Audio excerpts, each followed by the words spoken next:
7:31 de la mañana, estamos de retorno en Altavoz, en Vital y en Tribu Televisión, en las redes sociales de Tribu Televisión. Nos acompaña el ingeniero Juan Cheput, ex ministro de Trabajo y Promoción del Empleo, ex congresista de la República. Muy buenos días, ingeniero Cheput, bienvenido a Altavoz. Buenos días, Rumi, Aarón, un placer estar acá. Una buena noticia para el país tener un nuevo aeropuerto internacional, como sabemos, cumplió ya la Marcha Blanca y ayer abrió sus puertas con un vuelo de Iberia procedente de España. Para usted, que ha vivido, que ha viajado tanto, ¿qué implica tener un nuevo aeropuerto en Lima? Mira, yo no me pongo a la modernidad, pero tengo que ser coherente con lo que vengo señalando desde agosto del año pasado, no de ahora, desde agosto. Yo di una conferencia en el Colegio de Ingenieros cuando se anunciaba que el aeropuerto iba a ser estrenado el 19 de diciembre, indicando de que tenía que empezarse con una marcha blanca con los suficientes meses de anticipación, en el cual se van incorporando poco a poco los componentes de un aeropuerto que incluye los accesos, ¿no? Yo ayer he leído a un señor de Sky Airlines en una entrevista en El Comercio indicando eso no tiene que ver nada con nosotros, está completamente equivocado. Pues, claro. O sea, en todos los países del mundo se construyen vías de acceso hacia los aeropuertos. Entonces, considero yo que 15 días es absolutamente insuficiente. Y casi hubo un accidente, ¿no? Ayer casi hay un accidente que quiso aterrizar en el anterior, y ese es un problema que hoy día en el anterior aeropuerto. Menos mal que se corrigió el piloto cuando vio que no se encendían las luces, pero eso fue ayer, y hoy día entran 400 vuelos. Claro, hoy día vamos a ver la real magnitud, hoy día, ¿no? claro, y todavía no llegamos a la real magnitud, mañana se calcula 600, ¿no? Entonces, estamos en una situación en la cual se va a probar con las personas. Y ya ayer, siendo domingo, las salidas del aeropuerto han sido terroríficas, ¿no? ¿Ah, sí? Claro, las salidas. La congestión. No había taxis para salir, ¿no? No había taxis, y por otro lado, solo salir del aeropuerto ha estado entre 1 hora, 1 hora y media. Y luego estar en la Morales Duarte es otra hora y media. Entonces, eso se va a incrementar, creo yo, desde hoy día en la mañana, cuando empiece la gente a ir a estos 400 vuelos, ¿no? Entonces, desde mi punto de vista, han tenido que seguir el ejemplo muy bien hecho de Chancay. Chancay también se ha inaugurado ayer y nadie se ha dado cuenta. El megapuerto de Chancay se inauguró con las operaciones, se inauguró con la señora Boluarte el año pasado en noviembre cuando vino Xi Jinping, pero empezó la Marcha Blanca. Y se fueron incorporando los elementos, empezaron con un barco, ¿no? 2, 3, y van probando todos los componentes, y una marcha blanca es 7 meses, como fue el Dorado en Colombia, el aeropuerto de Turquía 1 año. Y acá 15 días. Acá 15 días, entonces van a probar con la gente. Eso es lo que yo estoy en contra, ¿no? De que cualquier cosa puede suceder. Además, mira, no debemos acostumbrarnos a lo que no es normal. Mira, yo he tenido la oportunidad de viajar a muchos lugares en el mundo por cuestiones personales, académicas. Tú puedes tomar un metro en Bogotá o en Madrid y estar en el aeropuerto 45 minutos antes. Pues. Acá te están pidiendo 5 horas. 5 horas, ¿no? Sí, claro, 5 horas. Y eso es un abuso con la gente. O sea, viajar a Trujillo te demora 6 horas, más la movilidad, bus, ¿no? 7 horas. Es irte a Washington, 7 horas. Exacto. ¿No? Entonces, no, eso no es correcto. Espero que se den los ajustes sin que siga generando tantos costos en el país. No debió iniciar las operaciones sin que estén las vías bien, digamos, habilitadas. Claro, mira, hay otra cosa, ¿no? El factor agotamiento de material. Esos puentes no están diseñados. Son temporales, ¿no? Son temporales y no están diseñados para soportar gran peso. Ahora, como van las cosas, pasan estos 3 meses y ya supongamos que se normaliza la situación, esos puentes van a empezar a sufrir el crecimiento del río. Y nos dicen con gran alegría que los puentes van a demorar 4 años. El inepto actual ministro de Economía, el señor Pérez Reyes. Entonces, yo creo que objetivamente se tiene que ver cómo marcha esta situación en el nuevo aeropuerto para ver si se vuelve al anterior o no. AETAI, la empresa, la Asociación de Empresas de Transporte Aéreo Internacional, señalaron en un comunicado unos días antes, el error de AETAI es haberlo dicho 2 o 3 días antes, que hay graves preocupaciones porque no se ha aprobado el aeropuerto en toda su carga. Y también estaban diciendo que parte importante de las líneas de de aéreas es el acceso de la gente. Claro. ¿Cuántos vuelos se van a cancelar o van a partir con la mitad de gente porque se quedó atrapada fuera en el tránsito? ¿No? Entonces, ellos estaban preocupados, pero no levantaron la voz, se quedaron callados, sacaron un comunicado que los señores del AP han sido muy astutos en hacer que no salgan los medios para que pase así piola, ¿no? Y bueno, pero ellos manifestaron una preocupación muy coincidente con los 2 artículos que yo publiqué en El Montonero, ¿no? ¿No descartas que retornemos al anterior aeropuerto? No lo descarto, porque mira, recién hoy se empieza a probar de manera contundente el aeropuerto. Y eso va a seguir sufriendo va a seguir teniendo un contingente de incremento de carga, ¿no? Entonces, a mí me parece muy riesgoso que en temporada alta, esa es otra cosa, porque empieza la temporada alta el otro mes, este mes ya, junio, claro. se haga este tipo de cosas, ¿no? O sea, que Dios no lo quiera, pero como ha recordado Aarón, ayer salió una noticia que también ha pasado desapercibida, de que casi se genera, y el titular, ¿no? Casi se genera una desgracia porque iba a aterrizar en el viejo aeropuerto, por costumbre. Exacto, por costumbre, ¿no? Claro. Y en ese sentido, el viejo aeropuerto, ¿qué va a pasar? ¿Usted tiene conocimiento? Porque nosotros no sabemos qué va a suceder. Claro. Lo que ha salido en los medios es que va desde hacer un centro comercial hasta derruirlo, ¿no? Entonces eso me parece una locura. En Colombia, el viejo aeropuerto se convirtió en el puente aéreo, es decir, el lugar de embarque de los vuelos nacionales, y descongestionó por completo. Y sobre todo, la gente ya no tiene dudas. Si quiero ir a Trujillo, Arequipa o Cusco, como el deseo de Aarón, bueno, te vas al viejo aeropuerto. Claro. Si quieres ir a Miami, agarras la otra ruta. Yo no entiendo por qué han eliminado pista y una infraestructura de ese tipo no se elimina. Claro. Ese aeropuerto ya había tenido reformas. Se habían hecho una nueva pista más larga para recibir vuelos de mayor calado, y eso descongestionaría. Ese es un error de Ocitrán, que la señora sale a hablar, a justificar, ¿no? La señora Zambrano, pero para mí es un desastre lo que está sucediendo. Y este cobro de TUA por tránsito, bueno, $7 y $11, ¿no? Claro, para nacionales e internacionales, ¿no? Claro, ese es un abuso que yo creo que debe ser revisado por Indecopi y la Contraloría, ¿no? Víctor Andrés García Belaúnde ha sido muy enfático en señalar que eso es una situación que le va a permitir que estos señores ganen $53 millones al año a costa de nosotros, ¿no? Y el negocio está en el peaje. Claro. O sea, van a recuperar su inversión a través del cobro abusivo a los peruanos. Claro, es un peaje, que dicho sea de paso, yo estoy en contra de esa cultura de resignación. No estoy diciendo que salgan a la calle, ¿no? Pero no nos pueden tratar así, pues. O sea, en el Perú, 5 horas antes llega en tu vuelo, ¿no? Ya no puedes entrar a pie, ¿no? El nuevo aeropuerto está a 3 kilómetros de la avenida Fawcett, ¿no? Y te cierran, tú sales un día domingo, sales a comprar y te cierran una calle, ¿no? O sea, una serie de abusos que los permitimos, ¿no? Miraflores, por ejemplo, anteayer, un colapso, ¿no? ¿Cómo puede ser posible que permitamos que esta cerrada de Armendáriz, que desde nunca acabar, o lo que ¿no? sucede en Lima, lo que estamos viendo en materia de tráfico en Lima no es normal. Eso significa que no hay alcalde. El señor López Aliaga no está haciendo absolutamente nada por el tránsito. Nosotros le hemos exigido a Castañeda Locio, a Fernando Andrade, se les ha exigido en su momento, por favor hagan algo. La Javier Prado que está acá es obra de Alberto Andrade, ¿no? No es y no vemos semáforos acá, como por ejemplo, yo la vez pasada el taxi se metió en estas vías alternas de la vía expresa, un caos. Un caos. O sea, no tiene de vía expresa nada, los autos embotellados. Y lo peor de todo, Rumi, Aarón, es que le han generado un problema colateral a la gente que vive a los alrededores, donde antes eran los lugares donde jugaban los niños en las calles, ahora entran los camiones en su afán de desviarse. Y nosotros lo permitimos, como permitimos edificios de 40 pisos en una ciudad sísmica. Exacto. Sí, pues. ¿No? O sea, tú haces una inversión en tu casa en San Borja o en Miraflores y te meten pues un edificio de 40 pisos con esto de la vivienda de interés social. Y lo permitimos. Ingeniero Cheput, cambiándole de tema, ¿qué le parece a usted al señor Pérez Reyes en el Ministerio de Economía y Finanzas, que es un ministerio estratégico para el país? Bueno, a mí me parece mal. Ya la renuncia del viceministro de Hacienda me parece preocupante, ¿no? Y por otro lado, el señor Pérez Reyes no es una persona que tenga un conocimiento ni siquiera previo, pues haber manejado proyectos en el Ministerio de Transporte con un no muy buen fin, ¿no? No lo convierte pues en un buen ministro de Economía.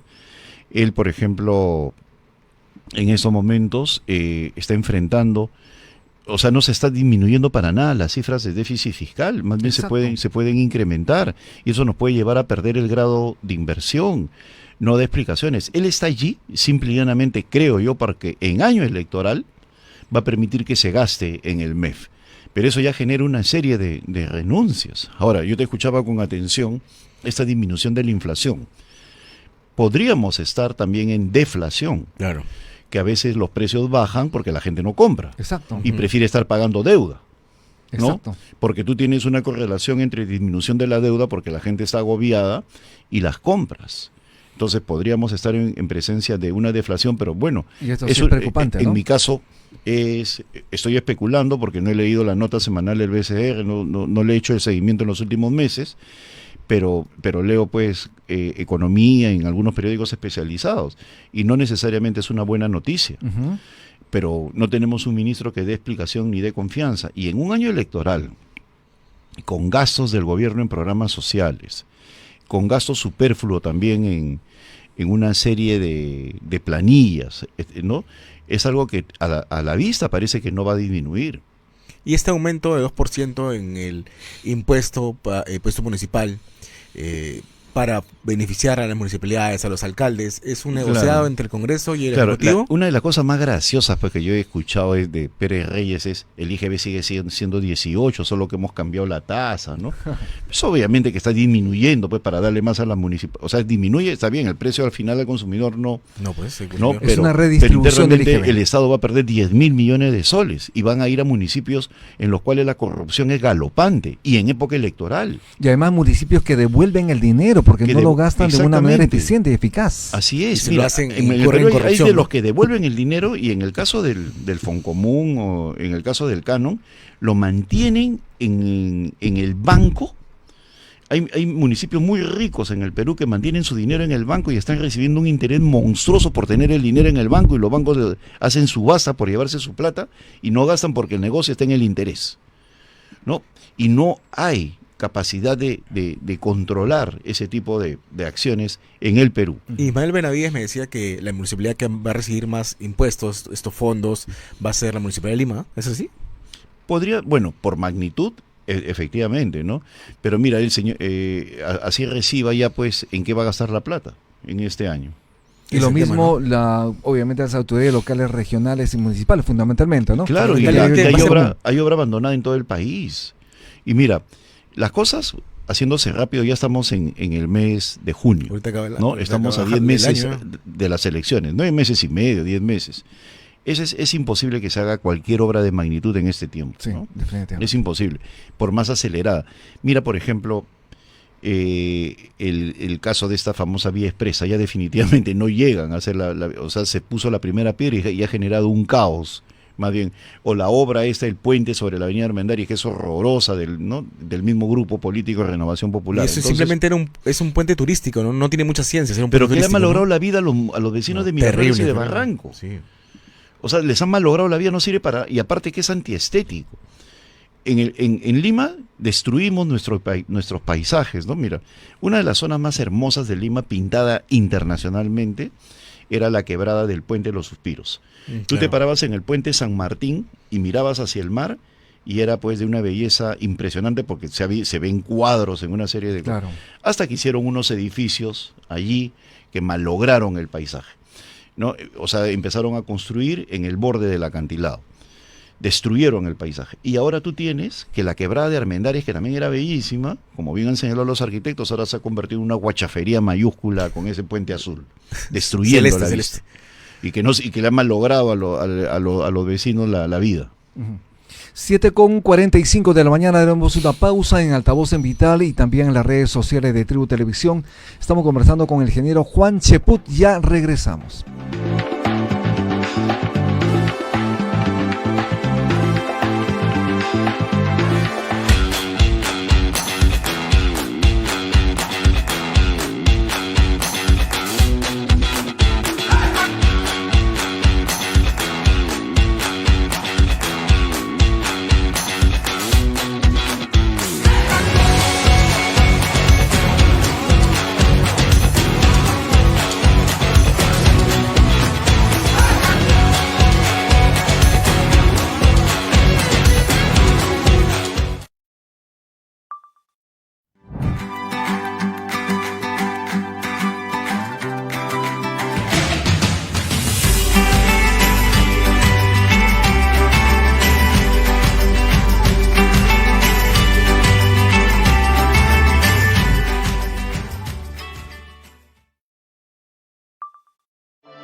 Hay un lugar en el mundo que lo tiene todo.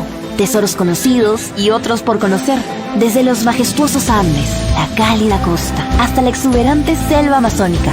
Nuestro país tiene un sinfín de riquezas únicas llenas de tradición, innovación e ingenio que nos enorgullecen. Y un banquete de sabores que nos alegra el corazón. Te invitamos a un viaje donde exploraremos tesoros que quizás aún no conocías y que esperan a ser descubiertos por ti. Perú, país de dones infinitos.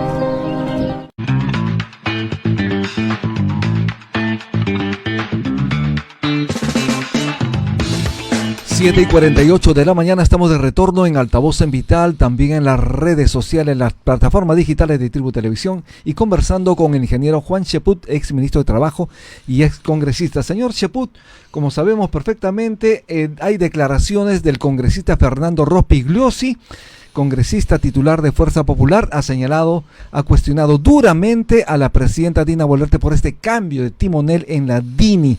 Señala él, con esto de alguna manera hace méritos para adelantar su salida de Palacio de Gobierno. ¿Qué le merece a usted esta declaración? Bueno, definitivamente demuestran un giro en Fernando, ¿no? Y eso, al ser él una de las personas con mayor perfil en la bancada de Fuerza Popular y sabiendo de su nivel de disciplina, hay que tomarlo con atención. Ahora, yo en lo personal creo que al final la indignación de Fernando no va a llegar a un puerto o a una vacancia, ¿no? ¿Por qué? Porque en Fuerza Popular pues hay otras personas, empezando por la lideresa Keiko Fujimori, que no quieren hacerse problemas con un adelanto de elecciones o con que se coloque algún parlamentario que conduzca al país hasta el próximo proceso electoral. Pero sí creo yo que en el ambiente parlamentario, porque he tenido oportunidad de conversar con varios parlamentarios, sí hay un hartazgo respecto a dos cosas. El primero, la forma desfachatada como se conduce la presidenta de la República. O sea, ella cree que no le va a pasar nada y ya no le interesa, no da declaraciones, no contesta los teléfonos, los ministros hacen lo que quieren. O sea, hay un ambiente de desfachatez increíble. Y los congresistas se dan cuenta que ellos han generado esa situación, y te hablo de conversaciones con ellos, ¿eh? Es como que tú ya sabes que ese perro no muerde, ¿no? El perro te mira feo, gruñe, pero no te va a morder, ¿no? Algo así pasa con el gobierno, ya sabes que el Congreso no pasa nada, entonces ellos se están sintiendo mal, porque saben que no generan nada en los ministros, los convocan a las sesiones, no van, ¿no? No tengo tiempo, tengo agenda, ¿no? ¿Cuándo ha pasado eso? Efectivamente. ¿No? ¿Cuándo ha pasado eso? Y por otro lado, hacen lo que se le da la gana. Hay problemas en todos los sectores sin excepción, y sectores graves, ¿no? Como la educación, salud, y no pasa nada. Y por otro lado, también los parlamentarios quieren marcar distancia de sectores de Fuerza Popular y de APP que desembosadamente apoyan a Dina Boluarte. Y el otro elemento es la parte electoral, que ellos son conscientes cuando hacen sus visitas, cuando van a las calles, que la gente les da la espalda, no los atiende. Una cosa es lo que pueden mostrar en su Facebook, ¿no? Pero saben perfectamente de que no hay un apoyo popular y eso los está preocupando. Eso podría llevarlos a un fortalecimiento de lo que es la crítica y sobre todo pues la fiscalización en ese año, y podría desembocar en una salida de Dina Boluarte, que para mí hace tiempo ha debido ser. ¿Significa entonces, según lo entendido también, la presidenta Dina Boluarte pasaría por agua tibia este año? No, para el año 2026, llegaría julio del 2026, ¿no pasaría nada con ella, cree usted? Yo creo que ese es el escenario más probable, ¿no? De que ella llegue sin ningún problema.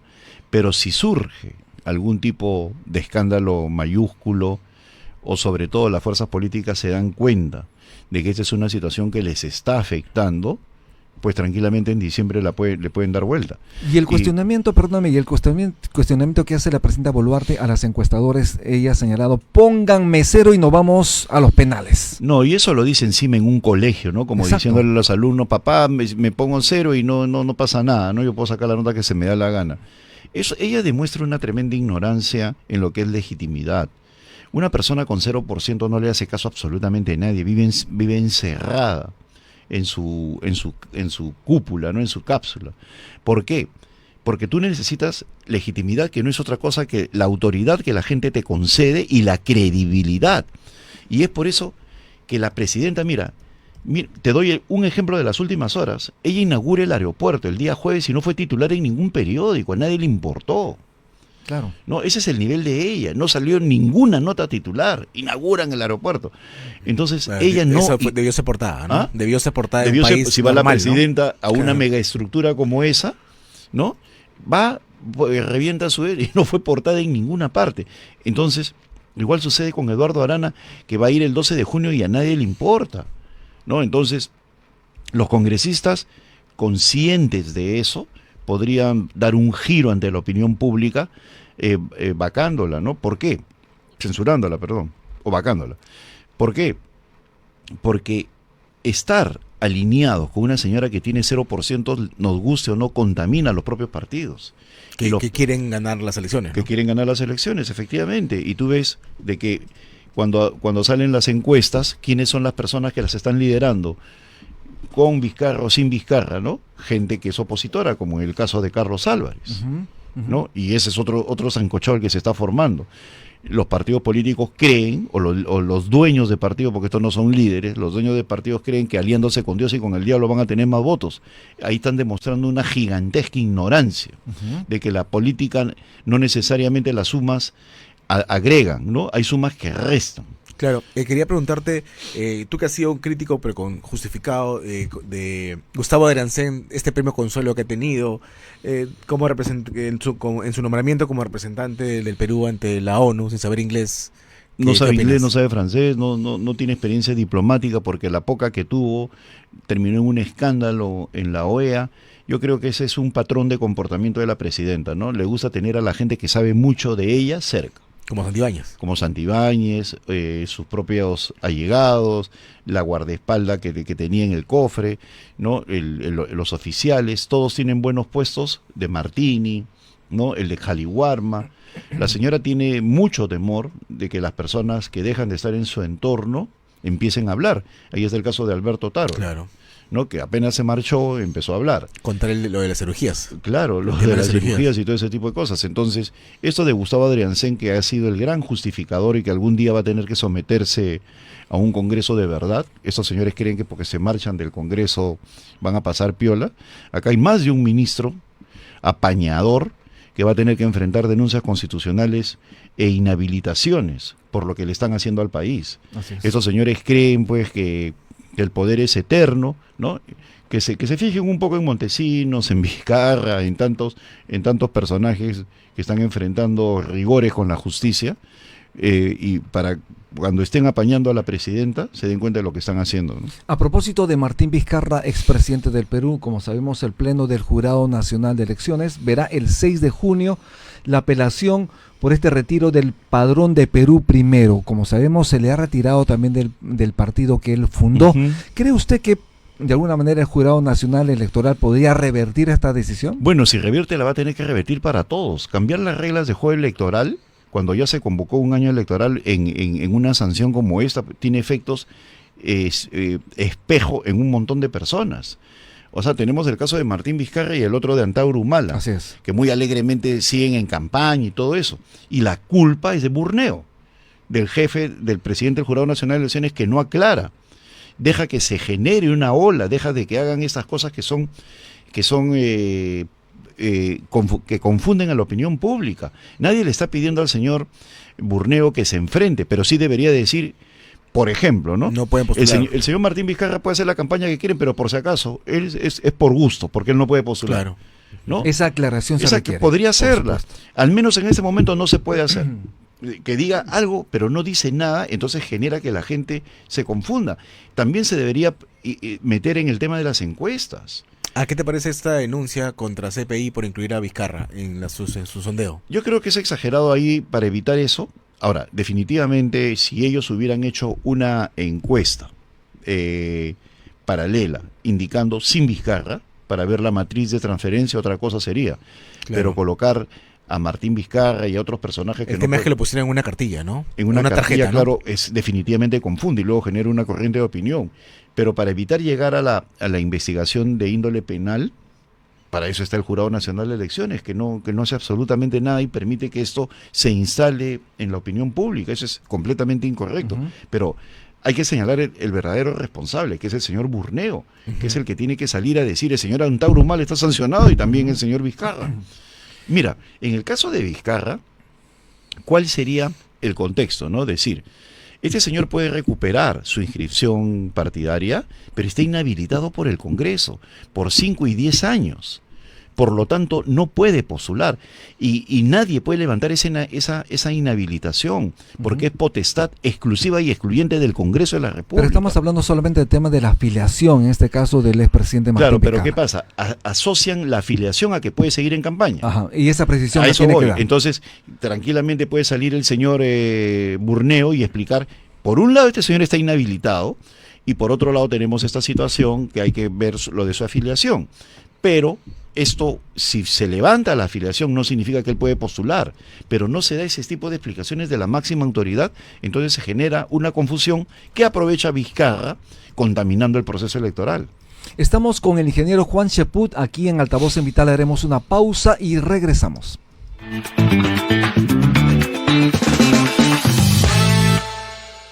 Estás en Vital FM.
McKay. Deberíamos ir a ver.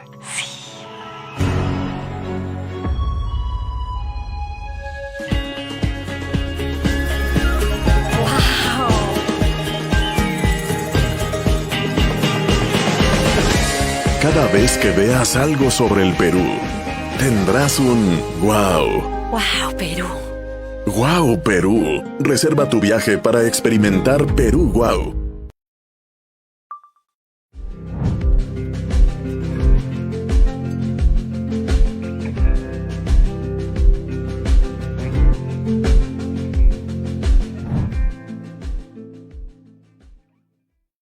Hay un lugar en el mundo que lo tiene todo. Tesoros conocidos y otros por conocer. Desde los majestuosos Andes, la cálida costa, hasta la exuberante selva amazónica. Nuestro país tiene un sinfín de riquezas únicas llenas de tradición, innovación e ingenio que nos enorgullece. Y un banquete de sabores que nos alegra el corazón. Te invitamos a un viaje donde exploraremos tesoros que quizás aún no conocías y que esperan a ser descubiertos por ti. Perú, país de dones infinitos.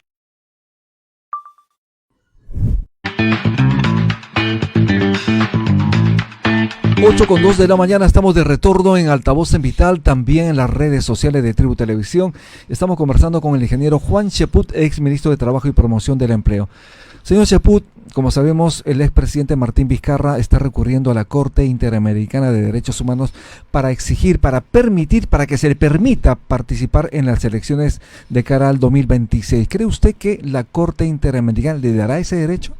Claro, él dos cosas, ¿no? Él piensa de que va a ser pronto el fallo, y en segundo lugar que la Corte puede tener injerencia en lo que ha sido una decisión soberana del Congreso de la República. Ajá. No, la Corte Interamericana no puede llegar a esos extremos. ¿Por qué? Porque, en primer lugar, no se ha agotado la instancia interna. Para que uno pueda recurrir a la Corte Interamericana, él ha tenido que ir sucesivamente, sobre todo por el Tribunal Constitucional, y él está presentando recursos que no han significado todavía una posición contundente del Estado peruano. Entonces él está haciendo bluff para poder justificar lo que es en esos momentos una campaña electoral que tiene por objetivo endosar el voto a alguien, cosa que tampoco va a funcionar. Y mira, si la Corte Interamericana indica de que no es válido eso, pues entonces retroactivamente ¿cuántas personas inhabilitadas van a quedar libres? Uh-huh.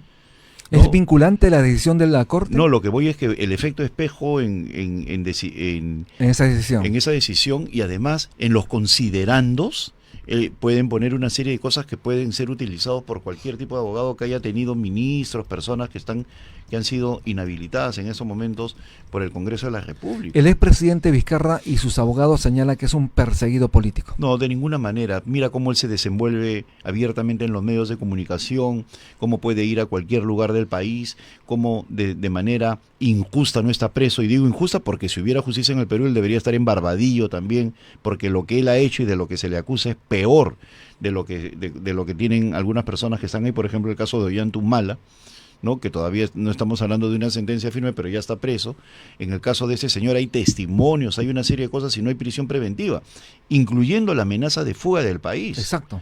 ¿No? Entonces él más bien no es perseguido, él es un protegido político, no tiene nada de perseguido, porque no están actuando ni con él ni con Susana Villarán como corresponde. ¿Y si se fuga, ellos tienen una serie de privilegios? ¿O pilla sí lo va a ser culpa del Ejecutivo, del gobierno de Dina Boluarte? Sin ninguna duda. O sea, ¿por qué? Porque tú tienes advertencias a una policía que no le pone un cerco, a quienes deben evitar que haya cualquier tipo de atisbo, de duda respecto a su ubicación. Él hace lo que se le da la gana, entonces no tiene nada de perseguido político. Uh-huh. Por otro lado, quería comentar sobre las elecciones. ¿Tú sí crees hay que creer las encuestas o qué le dirías a los oyentes? Yo no subestimo ninguna encuesta porque yo analizo las tendencias, uh-huh, ¿no? Entonces, si tenemos dos encuestas, CIT y CPI, que son las que han salido, pues me fijo en las ubicaciones. Entonces, ¿qué pasa? Tú sacas a Martín Vizcarra de la encuesta, que no debería estar, y la otra persona creo que era Antauro Humala, que menos, debería estar el asesino ese, y ves el orden, y es similar al de CIT. Arriba Carlos Álvarez. Arriba Carlos Álvarez, Keiko que desciende. El tema de Keiko es que, analizando tendencias, ella en junio del año pasado, en una encuesta que se hizo para el sector empresarial por parte de Ipsos Apoyo, sí, Ipsos. Uh-huh. Se hizo para 50+1, ella tenía casi 17%, y hoy en día pues estamos hablando de 9, de 8 con tendencia a la baja. Entonces, pero ¿cuál es la propuesta de ella, por ejemplo, para el tema de la inseguridad ciudadana? No hemos escuchado nada, ¿no? Nada, cuando ella ha podido convertirse en la lideresa de la oposición, pero sin embargo parece que está más preocupada de su ámbito judicial. Mira, con ella está pasando lo mismo que con César Acuña, ¿no? Que por haberse puesto de lado de Dina Boluarte en exceso, están sufriendo las consecuencias de una falta de respaldo ciudadano. Ahora, es complicado hacer encuestas en estos momentos y comprendo a las encuestadoras. Ojo, no las comprendo en el caso de Martín Vizcarra y de Antauro Humala, que no pueden ir, ninguno de los dos, sino en que no hay candidato firme. Claro. Bueno, es claro, porque las encuestas anteriores contemplaban a De Soto, y no está De Soto. Yo converso con mis amigos de Acción Popular, ¿no? Y tengo muchos amigos en Acción Popular. Todos me dicen Vitocho es el candidato, porque le ven cualidades y ¿para qué? Las tiene, ¿no? En la polémica, en la trayectoria. Pero sin embargo colocan a Julio Chávez, ¿no? O sea, Lescano II, ¿no? O el señor Mesías Guevara. ¿Por qué los menciono? No con ánimo peyorativo, sino porque controlan el aparato partidario, ¿no? Pero sin embargo, ante la opinión pública, son más. Tú piensas en el APRA, tienes 4 precandidatos. Sí, en uno colocan a Carla, que tiene cualidades, en otro a Jorge, que también tiene cualidades, ponen a Hernán, que también tiene cualidades, pero al final no logras medir a uno solo. Y así vas ampliando el horizonte. Entonces, no hay candidatos firmes. Ponían a Hernando de Soto y le corrigen la plana, no es un precandidato. Colocas en cualquier partido, Verónica en el Mendoza, PPC me acuerdo, que unos ponían a Javier González Oleche, otros ponían a Óscar Valdés, otros ponían a Sillonis. Sí, pues, tenían 5 Otros precandidatos. neojos, ¿no? 5 precandidatos, entonces no puedes medir. Entonces, ese es otro gran defecto de esas leyes electorales, que obligas a hacer primarias y dilatas el proceso en el cual puede haber un candidato firme. Entonces, los que sí son sindicados como candidatos únicos, por ejemplo Acuña, López Aliaga, Keiko Fujimori, tienen cierta ventaja porque y por lo tanto hay que verlos bien el problema que están atravesando, Claro. porque en ellos no hay alguien que les esté disputando el espacio, y entonces uno puede decir, estos 3 o estos 4 que son firmes candidatos, ¿no? Sí están cayendo. Sin embargo, te das el caso de los partidos que tienen dispersión, que no por ejemplo, yo escucho a personas que dicen, Acción Popular ya desapareció, el APRA ya desapareció. ¿Por qué? Si no tienes un candidato firme. Claro. Entonces, hay una dispersión en el voto. Importante. De otro lado, señor Chaput, hay un proyecto de ley en el Congreso del congresista Málaga que permitiría, de tener luz verde, que la ley seca no haya al momento de elecciones, y además que se permita que estas encuestas sean dadas un día antes de elecciones. ¿Qué le parece? Mira, en términos culturales, yo creo que la ley seca se da en todo el mundo y no debería aplicarse Es un acá. acto cívico, además. Sí, es un acto cívico y eso es una barbaridad. Pues él no está en Alemania, ¿no? Donde ha vivido. Acá estamos en una situación en la cual lamentablemente veríamos pues a gente amaneciéndose en Asia. No iría a votar. No iría a votar. Le importaría un pepino. Claro, esa es una tontería. Pero lo de las encuestas, en eso sí estoy de acuerdo. Yo creo que también es iluso pensar que hay secretismo y aún más se presta a la manipulación, porque empiezan a aparecer encuestas falsas y llamando a Keiko Fujimori como el chifa, a López Aliaga como lo ponen un látigo, qué sé yo, ¿no? Y además las encuestas... Un chancho. Entonces ponen cosas de ese tipo, pero inducen al voto, ¿no? Sí, y además que se pueden publicar en los medios internacionales, ¿no? Internacionales. Exacto. Claro, entonces, en eso sí estoy de acuerdo, que ya eso es un anacronismo. Yo creo que se podrían publicar hasta el día sábado en la mañana, Sí. ¿no? Y ahí sí debería haber Se un tope. debería tomar en consideración. Claro. De otro lado, señor Chaput, ¿cuál es su futuro político, el de usted? Porque sabemos que estaba usted afiliado al partido del perrito, ¿no? No, afiliado nunca. No estaba afiliado. Tenía Nunca, conversaciones. nunca. Lo aclaré. Lo aquí mismo en invitaron, esta casa. lo invitaron. Me han invitado, tengo muchos amigos ahí que vienen de Perú Posible, he participado en algunas actividades, pero yo tomé una decisión con todos los partidos, que era la siguiente: consciente que mientras no hay alianzas, no puedo definir mi futuro político. Mira lo que ha pasado con algunos partidos como Añaños, mientras no hay un candidato, Exacto. la gente se inscribe. En el caso de siguiendo a Carlos Añaños y se va y se quedaron en el aire, o el caso de mi querido amigo Luis Solari, que está inscrito en Progresemos, según lo que acabo de leer en Expreso, y él si renuncia, porque es una persona correcta, se va con Hernando de Soto, perderíamos a un personaje valioso para el Senado. Claro. Pero por otro lado, ¿qué haría Luis Solari al lado de Antauro Humala? Entonces, usted aclara que no está afiliado a No estoy Progresemos. afiliado a ningún partido, Ok. nunca lo he estado. Ok.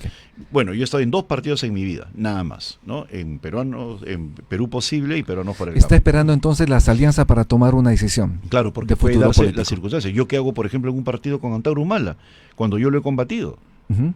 Y ese señor nunca ha debatido, ¿no? Es una persona que amenaza, que ha matado durante el gobierno de Alejandro Toledo. ¿Con qué partidos tendría usted afinidad si es que no se presentan estas alianzas? Bueno, en realidad yo tengo oferta de varios partidos y no quiero ser presumido mencionándolos, pero sí agradezco a Dios, que realmente lo agradezco, que tengo varias ofertas. Entonces yo sí estoy pensando en lo siguiente, ¿no? Si yo ingreso a un partido no va a ser electoralmente, yo quiero ingresar a un partido para hacer política y hacer militancia y hacer vida partidaria, no como una cáscara electoral. Por eso, adrede no me inscribí en ningún partido. Si no lo hubiera hecho, si tuviera una posición electoral, ya estaría inscrito en cualquiera. ¿Recuerdas al 12 de julio pasado que todo el mundo se inscribía de la noche a la mañana? Y yo decía, ¿cómo hacen eso? ¿Y qué le parece a usted esos cambios en Progresemos? Porque sabemos Hernando de Soto tenía una posición interesante ahí. Liberal, sin embargo, el presidente de este partido señaló que Hernando de Soto quería hacer del partido su chacra, quería hacer lo que le da la gana, incluso a nombrar a personas que quería. Yo, en primer lugar, creo que Hernando de Soto es una persona valiosa para el país, eso sin ninguna duda. Pero a mí me extraña como político la intransigencia de ambas partes. Mira, la política es el arte de llegar a acuerdos cediendo, ¿ya? En política no hay yo soy blanco y tú negro, o yo soy rojo y tú verde, y no hay matices, ¿no? Entonces, la política casualmente consiste en conversar para ceder, es la gerencia de las frustraciones. Ajá. Uno cuando ingresa a política sabe que hay frustraciones, no puedo todo, pero llegas a grandes acuerdos. Entonces, desde el momento que hay intransigencia de Hernando de Soto, así, quiero todo o nada, y hay intransigencia del otro lado, yo también no cedo en nada. Ahí te pongo un precandidato presidencial, entonces, ¿no? Unos quieren que se vaya y el otro quiere irse. Y utilizan de pretexto, no me satisfacen para irse. Entonces yo creo, en el fondo, analizando, que no había intención en el señor Hernando de Soto de continuar. Porque si él quisiera continuar, diría, ok, respeto tu logo, que es válido. Yo en el caso de Paul Jaimes le daría la razón. O sea, ¿por qué voy a cambiar mi logo? Uh-huh. ¿Qué voy a capitalizar yo en un proceso electoral? Y el otro punto, cuando uno lee el documento que ha sido público, no puede ser pues que y yo he estado en todas las campañas políticas presidenciales desde el año 1990, ¿no? Yo nunca he visto un candidato que diga, yo presido la comisión política de 5 miembros en total, yo pongo 4 y tú como relleno. O sea, ¿qué es eso? Y luego, es una falta de respeto al partido que lo acoge. Y luego coloco los número 1, coloco las listas a nivel nacional. Eso está mal. El reclamo de Jaimes entonces estaba bien fundamentado. Por supuesto. Ahora, tengo entendido que Paul Jaimes le dijo, cedamos, ¿no? O sea, 50-50%, una cosa así. Y no ha querido. Entonces, esa intransigencia de Hernando es la que a mí me hace pensar que él no quería seguir adelante. Uh-huh. Porque de lo contrario hubiera dicho, ya, yo voy de estas 25 regiones, dame 10. Uh-huh. Y tú quédate con 15. Algo así. O aceptarlo de logo. Exacto. Yo quiero recordar declaraciones del señor Paul Jaimes. Él señaló que usted, Juan Chaput, postularía por el partido Progresemos, pero ya vemos que usted ha tomado una decisión diferente. Yo tengo una muy buena relación con Paul, es una persona, mira, tiene un mérito tremendo en formar un partido. Claro, ¿no? Desde nada, ¿no? Sin ninguna duda.